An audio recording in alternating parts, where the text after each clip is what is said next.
Hello and welcome to the Feminine Forecast, a weekly resource that I lovingly put together so that lightworkers and healers can align to collective energy and serve with more love and less struggle. You can now watch the forecast over on YouTube. You can listen to it over on Spotify, or you can always and forever read it over on my blog at www.𝐿KarenMonaco.com. This is the forecast for the week of October 31st, running to November 6th. And the theme this week is seeing through the eyes of love. Before we get started, if you are new to me, if you are new to my work, I wanted to take a second to introduce myself. I'm Karen. I'm a mystic and intuitive guide, and I'm here to help the divine feminine step forward into her spiritual mission and confidently express her soul's gifts.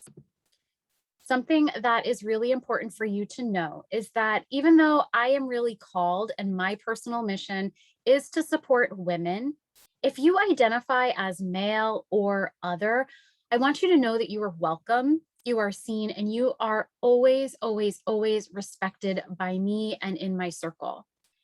If you could take a quick second to like, comment, share, or follow me, however you are catching the forecast, I would be really grateful for that. What that does, it helps me organically reach more light workers just like you.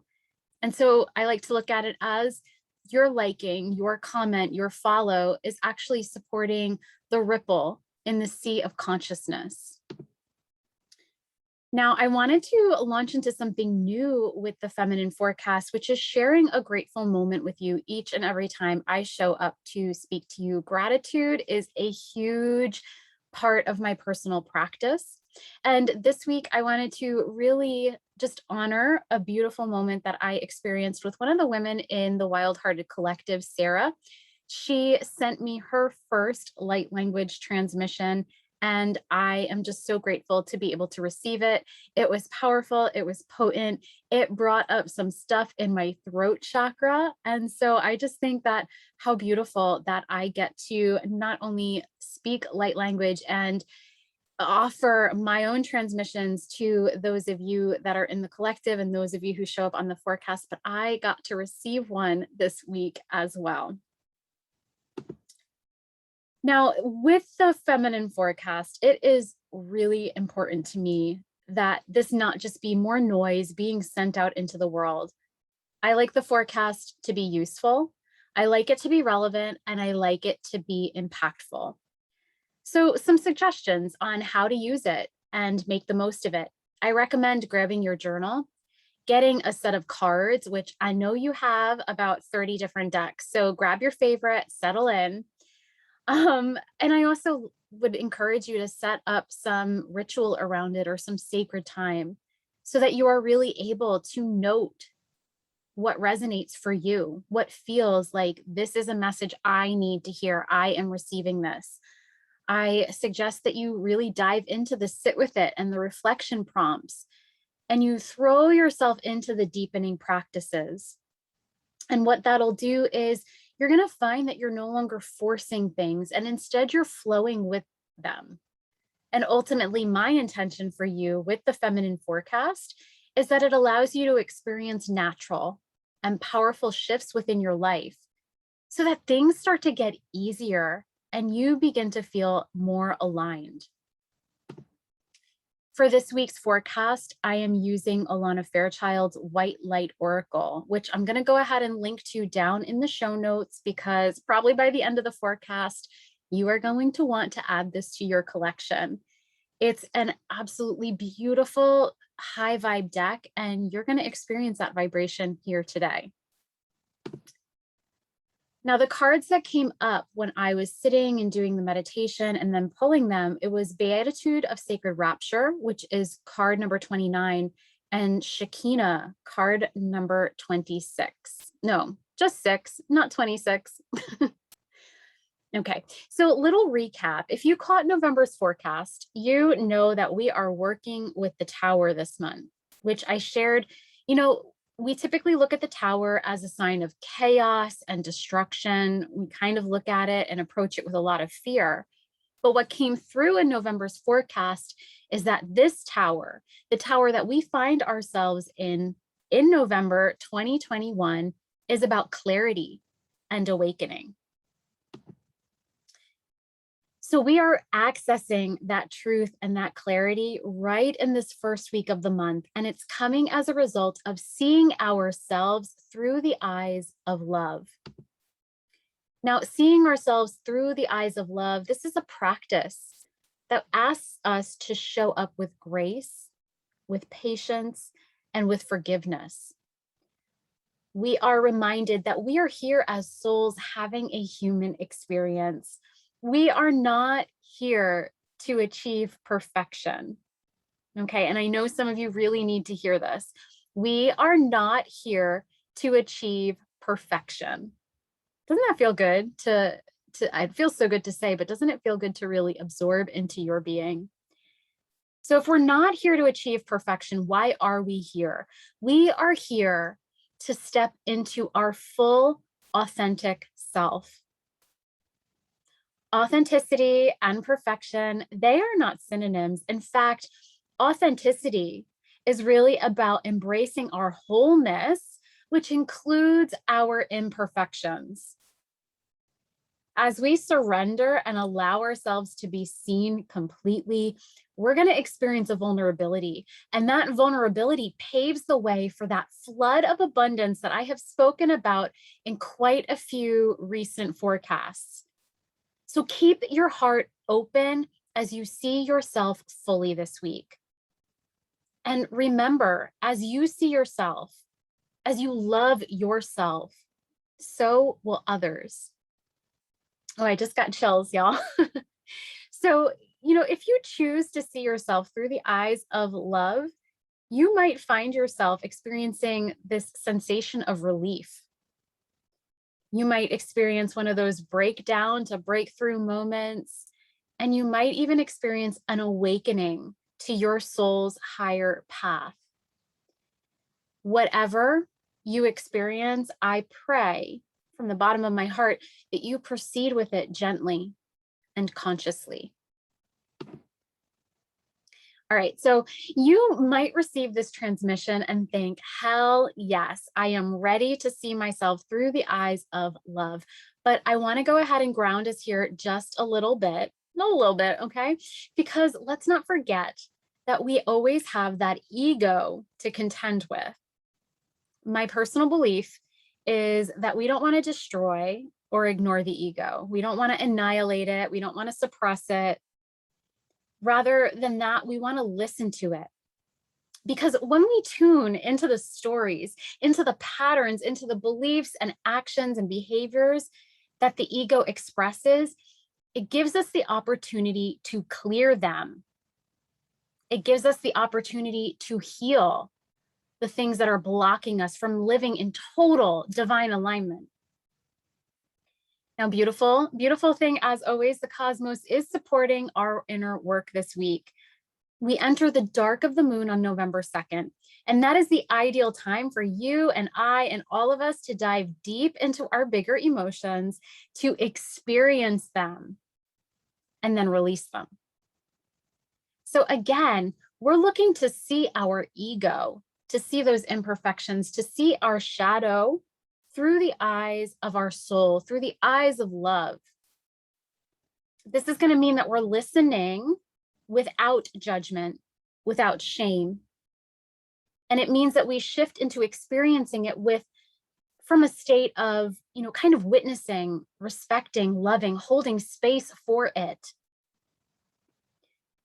When I was channeling this part of the forecast, I was taken back, did a little time travel. I was taken back to a moment in 2020 when I was really going through a hard time.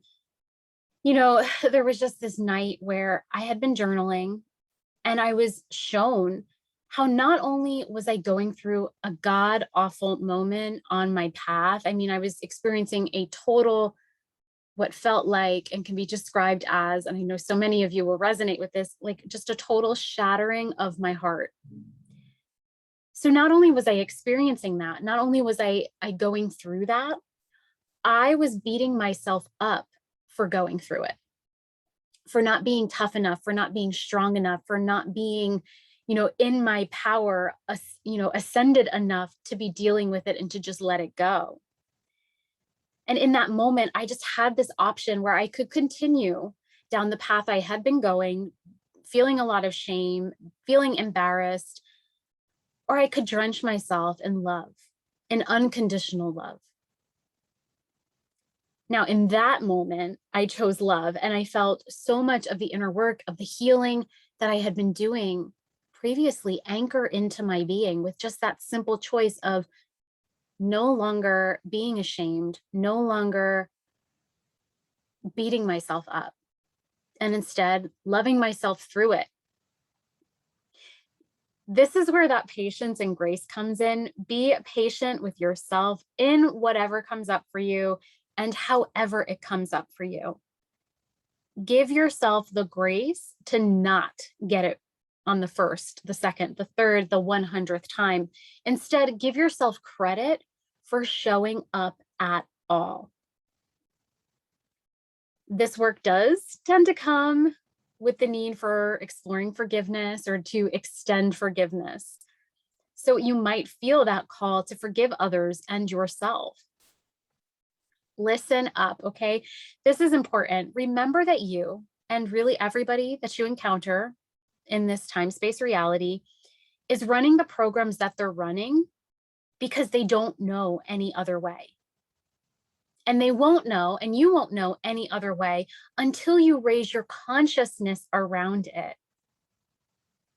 That remembering is going to help you feel more compassionate towards yourself, be open and understanding to others as well. So deepening practice to work with this energy. I'm going to go through the practice, and then I recommend hitting pause in the here and now, not saying, oh, I'll do this after, but doing it now. And then really giving yourself the opportunity to experience it. So close your eyes, place your hands on your heart,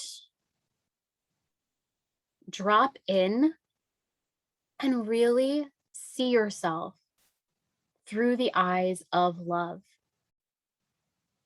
Now feel free to hit pause. Take 5, 10, 15 minutes to just love on your entire being. Embrace the aspects of yourself that you are proud of. Love, honor, nourish, witness the aspects of you that you might feel are a little unlovable. And again, like I said, hit pause, go at it. Be in this meditation, be in this practice for as long as you need to. I'll be here when you're ready. I'll be here when it's time to come back. Journal on it, experience it, reflect on it, anchor it. So if you paused, welcome back. And if you didn't, I know.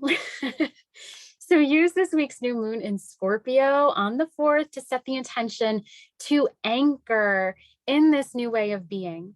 Set the intention to see yourself through the eyes of love from now on.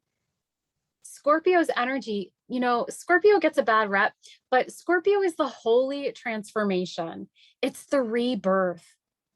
This is absolutely the perfect new moon for you, for me, for everybody to really enter into total unconditional divine love for self.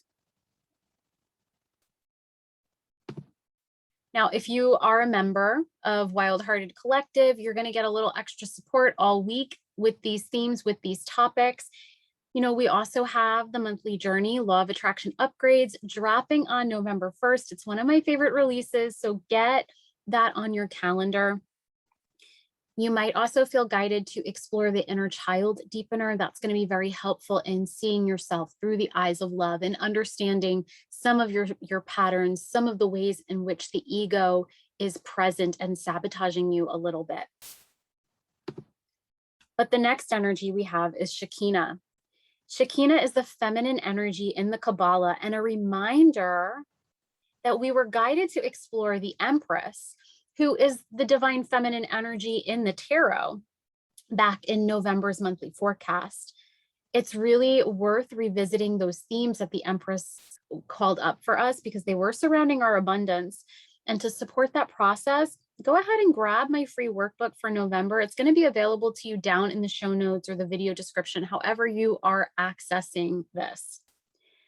Shekinah heralds a resolution to whatever it is that is weighing on your heart. And we do that by transmuting the struggle rather than intellectually processing it.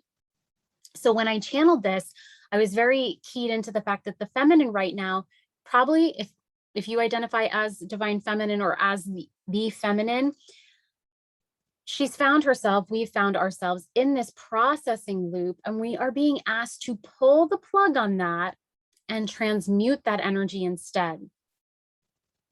And so we can do that by collaborating with our guides, recommitting and reconnecting to our spiritual practices.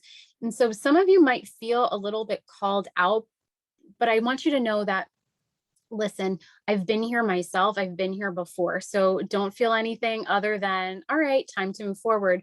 But it is time for you to stop talking, reading, and learning about meditation. And it is time for you to start actually meditating, to start being. Okay.